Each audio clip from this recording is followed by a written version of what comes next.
Good morning, Flagler County. I'm Rich Carroll. You're listening to Flagler's Morning News on Friday, May 12th. Wadsworth Elementary School Principal Paul Peacock has been placed on administrative leave, pending an independent investigation into multiple employee complaints. The complaints focus on the school's work environment and are unrelated to previous controversies involving Peacock. Paul Peacock's attorney, Michael Sciamento, offered this statement to WNZF. Up until April of this year, when Mr. Peacock challenged the superintendent, his long tenure with the district was impeccable. After challenging the superintendent, it appears one or more complaints were filed against him. The district refuses to inform us of anything as of today.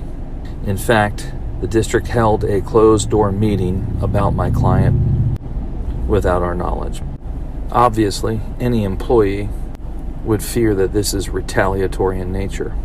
At this point, all we can do is wait until the district decides to inform us of any complaint there may have been filed against him. The investigation is ongoing and the district will not discuss an open case. The district aims to conclude the investigation by May 19th.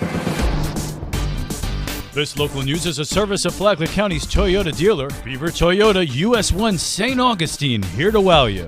The Flagler County Sheriff's Office and Flagler Schools take these threats very seriously so that we can keep everyone in Flagler County safe. That's Flagler County Sheriff Rick Staley, who reminds students and parents they have a zero-tolerance policy for threats or weapons on school grounds. In recent weeks, Flagler schools and other districts across the state have seen an increase in threats of violence at school and on social media. Flagler Schools Superintendent Kathy Middlestad. Threatening a school is not a joke or a prank. It is a felony, and we take every threat very seriously. Staley adds, It is against the law to make a written or electronic threat to kill or conduct a mass shooting. This includes anything written on a note, scratched into a desk, written on a bathroom wall, or posted on social media. Even if you think it's private, odds are it's not, and we will find out about it. It may not seem like a big deal to you, might seem like it's a joke. But to us, this is very serious and a violation of the law. He also had this message for parents. Please be the sheriff of your home. Talk to your children and know what they are posting on social media. You don't want us to come knocking on your door. Middlestad is asking students who see something to say something. Students, when you see a threat on social media, we need you to share the post with your parents, a school administrator, or a law enforcement officer immediately. These are people who can determine whether the threat is credible. Many social media threats are not directed to any specific school and are meant to cause widespread fear and attempt to disrupt the learning environment of students by encouraging them to stay home. She's also encouraging anyone in the community to report threats anonymously using the Fortify Florida app. A Matanzas high school student who attacked a paraprofessional earlier this year will undergo a competency hearing to determine whether he can stand trial. The 17-year-old's attorney requested the hearing that was granted by a judge. The special education student faces charges of aggravated battery on an education employee in connection with the February attack. He faces 3 decades behind bars if convicted. From the WNZF Newsroom, I'm Amy Cherry.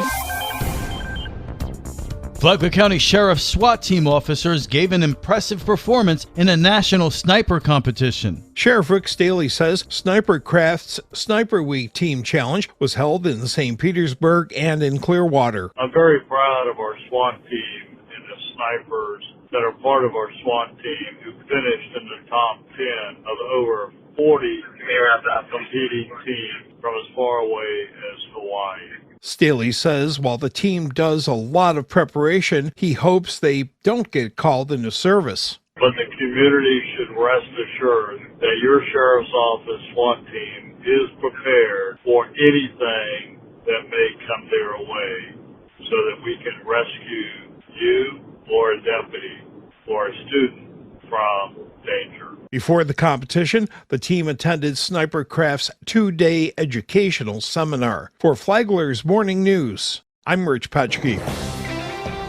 It's time for the Sky's the Limit Touch a Truck event. This year, the City of Palm Coast Public Works Department has exciting event plans that will send all expectations soaring through the sky. The 3rd annual Sky's the Limit Touch a Truck event will be on May 27th from 10 a.m. to 1 o'clock along Park Street in Central Park. Featuring more than 75 vehicles from multiple agencies, including City of Palm Coast Public Works, Stormwater, Utility, and Fire Departments, Flagler County Fire Rescue, Flagler County Sheriff's Office, East Flagler Mosquito Control District, Florida Highway Patrol, Florida National Guard, NASCAR, Angel Flight, and much, much more. Benny Cope, Public Works Workforce Data Analyst, also says the event is free and offers fun for the whole family, hosted by the City of Palm Coast Public Works Department in celebration of National Public Works Week. For Flagler's Morning News, I'm Karen Johnson.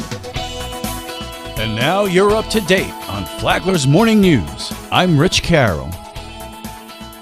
And now, Mike Licio with your WNZF local sports update. FPC Baseball was district champs for the first time since 2015. They traveled to Seminole County Wednesday to take on the number 3 team in the state, the Lake Mary Rams, who entered the game on a 22-game winning streak. In a game heard right here on WNZF and streamed on the Flagler Radio YouTube channel, the Rams struck first with a 6-run second. The Bulldogs tried to rally in the 4th. Ashford ready. Shell puts a charge into that one down the right field line. That is a fair ball. And Shell is digging for second. He slides in. He's got a double.